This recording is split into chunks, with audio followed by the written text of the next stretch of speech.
बाई तोरो भारी मालवण चिपळूण सावंतवाडी माझ्या कोकण गावांचो दिमाग भारी. निसर्गरम्य कोकणाची सफर कोकण दर्शन.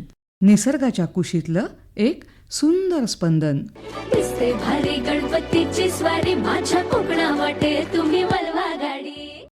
सह्याद्रीच्या कुशीतून अलगद उतरलेली हिरवाई अरबी समुद्राच्या लाटांवर डोलणारं कोकण आणि श्रद्धा, संस्कृती, साहित्य, निसर्ग यांचा सुंदर संगम अनुभवायला लावणारं रत्नागिरीचं भूमिवैभव गणपतीपुळे.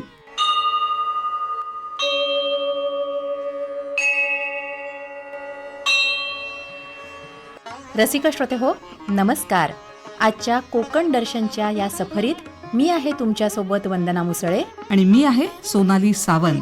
श्रोते हो, आजच्या भागात आपण भेट देणार आहोत कोकणातल्या अत्यंत प्रसिद्ध आणि मन मोहून टाकणाऱ्या गणपतीपुळे या परिसराला. स्वयंभू श्री गणरायाचं मंदिर, परिसरातलं प्राचीन चंडिका मंदिर आणि गावाला एकत्र आणणारा एक गाव एक गणपती आणि इथला प्रसिद्ध असा दीपोत्सव, अशा विविध पैलूंनी सजलेला आजचा हा प्रवास. चला तर मग सुरू करूया आजचं कोकण दर्शन.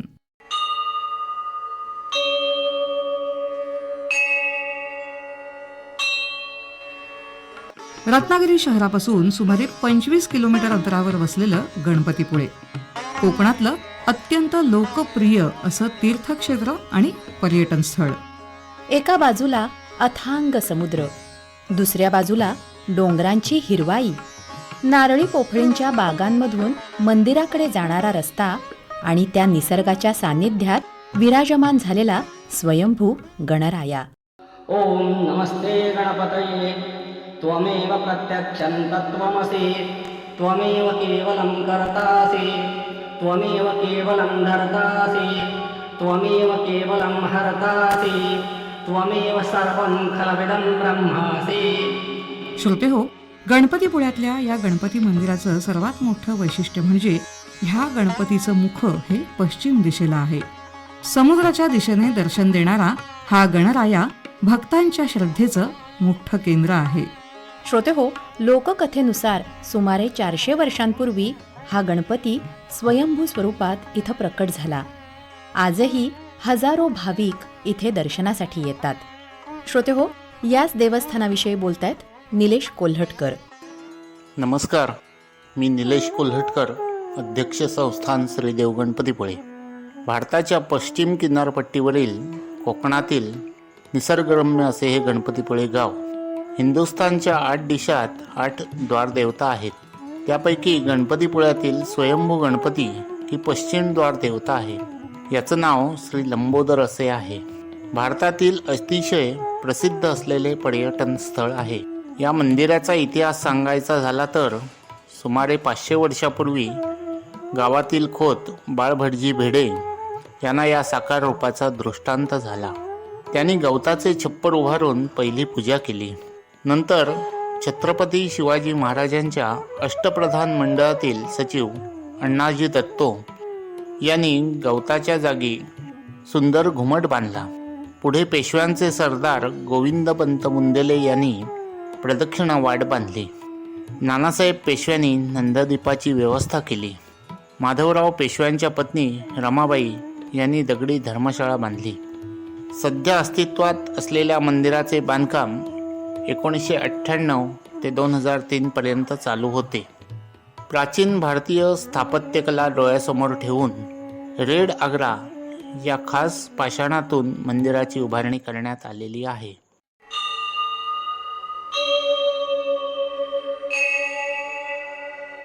अव पश्चात्तात् अव पुरस्तात् अवोत्तरात्तात् अव दक्षिणात्तात् अव चोर्ध्वात्तात् अवाधरात्तात् सर्वतो मां पाहि पाहि समन्तात् त्वं वाङ्मयस्त्वं चिन्मयः त्वम् आनन्दमयस्त्वं ब्रह्ममयः त्वं सच्चिदानन्दाद्वितीयोऽसि त्वं प्रत्यक्षं ब्रह्मासि त्वं ज्ञानमयो विज्ञानमयोऽसि सर्वं जगदिदं त्वत्तो जायते सर्वं जगदिदं त्वत्ततिष्ठति सर्वं जगदिदं त्वयि लयमेष्यति सर्वं जगदिदं त्वयि प्रत्येति.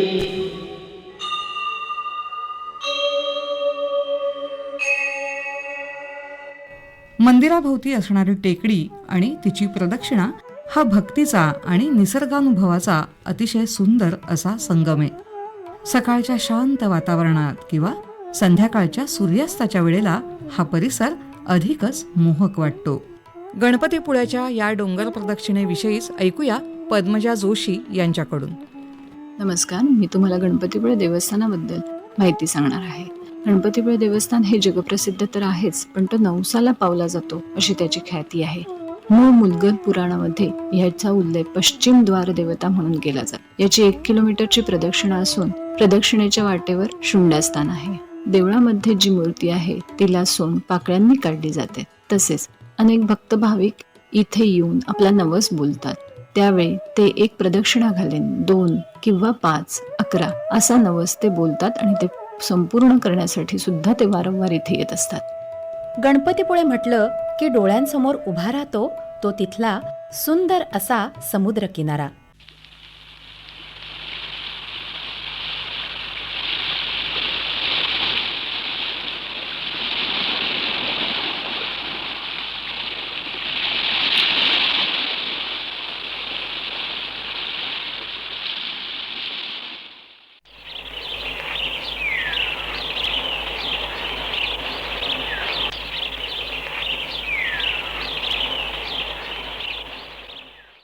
शुभ्र वाळू, निळ्याशार अशा लाटा आणि समुद्राचा खळाळता आवाज, हे सगळं कसं पर्यटकांना आकर्षित करतं. दरवर्षी हजारो पर्यटक इथे समुद्रस्नान आणि जलक्रीडांचा आनंद घेण्यासाठी येतात. मात्र समुद्र जितका सुंदर तितकाच तो अनिश्चितही. त्यामुळेच समुद्राचा आनंद घेताना सुरक्षिततेची काळजी घेणंही अत्यंत महत्त्वाचंच. किनाऱ्यावर लावण्यात आलेल्या सूचना, धोक्याचे इशारे आणि जीवरक्षकांच्या सूचना पाळणं अत्यंत आवश्यक असतं. विशेष करून भरतीच्या वेळेत किंवा खोल पाण्यात जाणं टाळणं खरंच गरजेचं असतं. गणपतीपुळे किनाऱ्यावर कार्यरत असलेले जीवरक्षक पर्यटकांच्या सुरक्षिततेसाठी सतत दक्ष असतात. समुद्र किनाऱ्यावर येणाऱ्या पर्यटकांनी कोणती काळजी घेतली पाहिजे याविषयीच आता जाणून घेऊया इथल्या जीवरक्षकांकडून.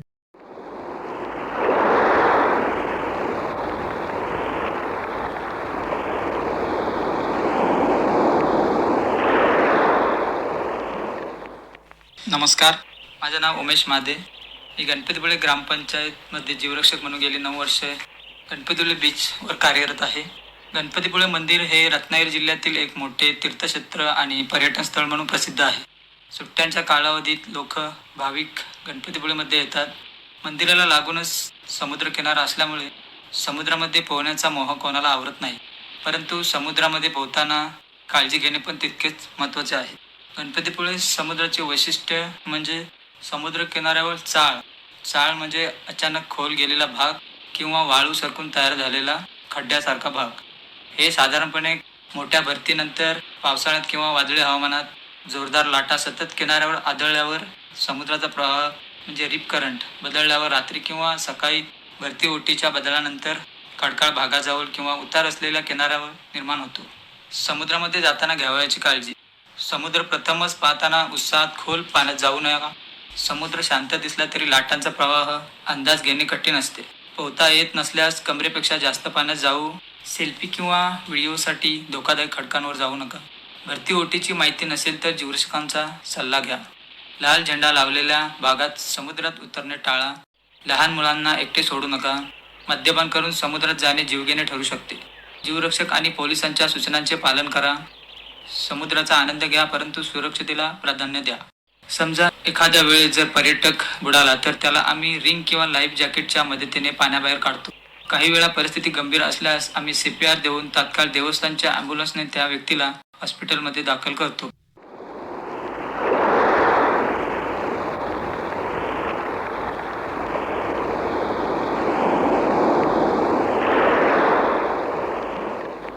पर्यटनाचा आनंद घेताना सुरक्षिततेची जाणीव ठेवणं ही प्रत्येकाची जबाबदारी आहे. समुद्र किनाऱ्यावरच्या नियमांचं पालन करत निसर्गाचा आनंद घेतला तर तो संस्मरणीय होऊ शकतो.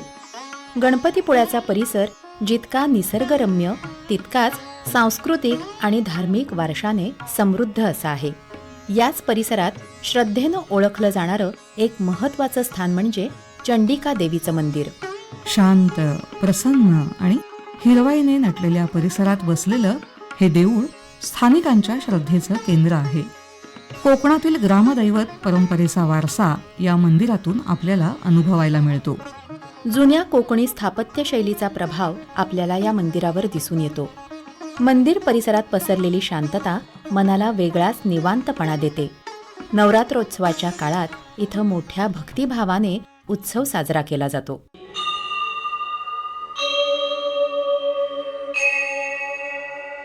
या गावामध्ये ग्रामदेवता चंडिका मातेचे सुंदर मंदिर आहे. एक गाव एक गणपती या प्रथेप्रमाणे एक गाव एक नवरात्र ही संकल्पना देखील इथे सुरू आहे. नवरात्रामध्ये गावातील सर्व रहिवासी ग्रामदेवतेच्या मंदिरामध्ये मोठ्या उत्साहाने व भक्तिभावाने नवरात्र उत्सव साजरा करतात.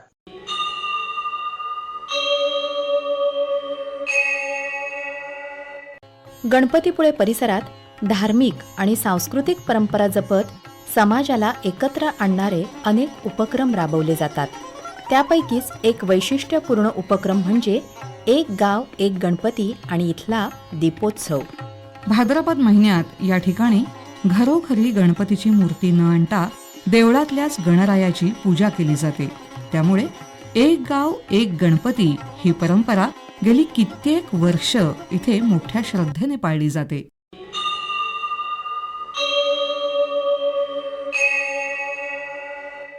आता या मंदिराचे 2 मुख्य उत्सव आहेत. भाद्रपद शुद्ध प्रतिपदा ते पंचमी व माघ शुद्ध प्रतिपदा ते पंचमी. या उत्सवांच्या कालावधीत विविध धार्मिक कार्यक्रम आयोजित केले जातात. या गावचे वैशिष्ट्य म्हणजे एक गाव एक गणपती ही संकल्पना पूर्वीपासून चालत आलेली आहे. आजही गावातील रहिवासी घरी पार्थिव मूर्ती न आणता मंदिरातील उत्सवामध्ये मोठ्या उत्साहाने व भक्तिभावाने सहभागी होतात. 12 संकष्टी तसेच पर्वणीचे दिवस, दसरा, दिवाळी, पाडवा व उत्सवातील 2 शुद्ध चतुर्थी अशी एकूण 17व्या श्रींची पालखी प्रदक्षिणा करण्यासाठी निघते.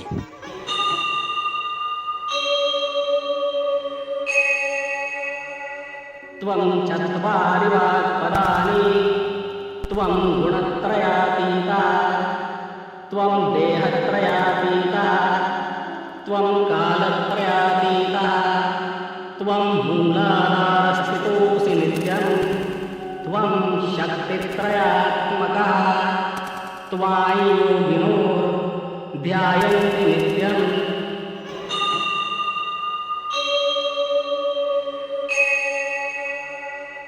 इथला दीपोत्सवही तितकाच वैशिष्ट्यपूर्ण.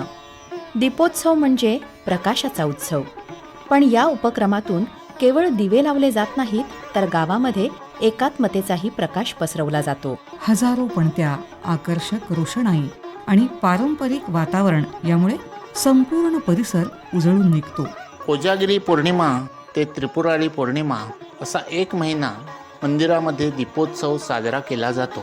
संध्याकाळी आरतीच्या वेळी मंदिरातील सर्व दिवे बंद करून असंख्य पणत्यांच्या मंद प्रकाशात आरती केली जाते. अतिशय नयनरम्य असे हे दृश्य. तसंच दसऱ्याच्या दिवशी सीमेवर असणाऱ्या आपट्याच्या झाडाचे विधिवत पूजन करून सीमोल्लंघन केले जाते व त्यानंतर सोने लुटले जाते. महिलांचा, युवकांचा आणि लहान मुलांचाही या उत्सवात उत्स्फूर्त सहभाग असतो. पर्यावरणपूरक सण साजरा करण्याचा संदेश देतानाच गावाची सांस्कृतिक ओळख जपण्याचं काम हा उपक्रम करतो. देवस्थानमार्फत विविध सामाजिक उपक्रम केले जातात. भक्तांसाठी मोफत रुग्णवाहिका सेवा 24 तास उपलब्ध आहे. यामध्ये वैद्यकीय मदत, शैक्षणिक मदत केली जाते. तसंच नैसर्गिक आपत्तीच्या वेळी मदतीमध्ये देवस्थान सहभागी होत असतं. येणाऱ्या भक्तांसाठी दुपारी व संध्याकाळी आरतीनंतर मोफत प्रसाद दिला जातो. दुपारी मुगाच्या डाळीची खिचडी व संध्याकाळी पुलाव असं या प्रसादाचे स्वरूप आहे. सुमारे 1,500 ते 2,000 भाविक ह्या प्रसादाचा लाभ घेतात. वर्षाला सुमारे 22 ते 25 लाख पर्यटक या मंदिराला भेट देतात. या भक्तांच्या सोयीसाठी सुमारे 70,000 स्क्वेअर फूट असे हे सुसज्ज भक्त निवास देवस्थानने बांधलेले आहे. त्यामध्ये 3 बहुपयोगी 3,000 स्क्वेअर फूटचे हॉल आहेत, 72 रूम्स आहेत, 15 डॉर्मेटरीज आहेत. तसंच भक्तांसाठी लिफ्टची सोय आहे, जनरेटर बॅकअप, गरम पाण्याची सोय, अत्यंत माफक दरात जेवणाची व्यवस्था अशा सोयी उपलब्ध केलेल्या आहेत.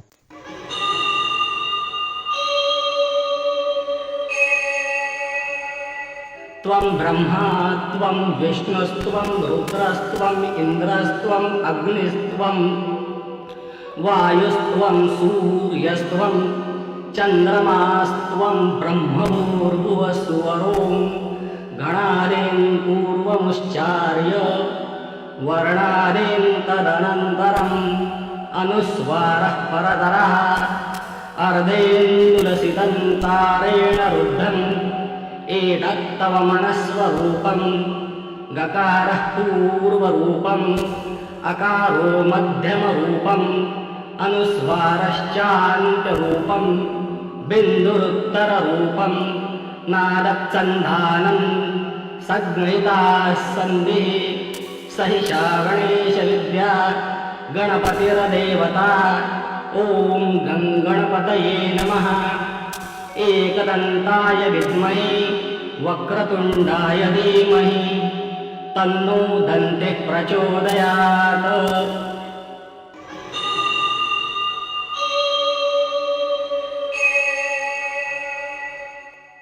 गणपतीपुळे श्रद्धा, निसर्ग आणि संस्कृती यांचं एक सुंदर असं गाव, एक सुरेख संगम. स्वयंभू गणरायाचं मंदिर, चंडिका देवीची भक्ती दीपोत्सवातून दिसणारं सामाजिक ऐक्य आणि पर्यटकांच्या सुरक्षिततेसाठी सज्ज असलेले जीवरक्षक, हे सगळं अनुभवताना कोकण फक्त डोळ्यांनी पाहायचं नसतं, तर मनाने अनुभवायचंही असतं. श्रोते हो, कोकण दर्शनच्या आजच्या भागात इतकंच. पुन्हा भेटूयाच पुढच्या भागात आणि करूया गणपतीपुळेच्याच आजूबाजूच्या काही गावांची सफर. तोपर्यंत मी सोनाली सावंत आणि मी वंदना मुसळे आता तुमचा निरोप घेतोय. नमस्कार.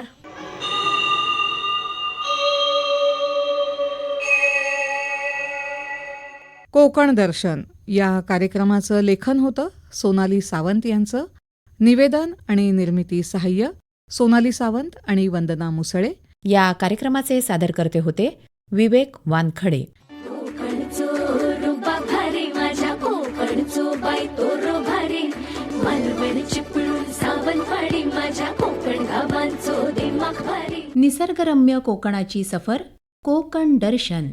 निसर्गाच्या कुशीतलं एक सुंदर स्पंदन. दिसते भारी गणपतीची स्वारी माझ्या कोकणा वाटे तुम्ही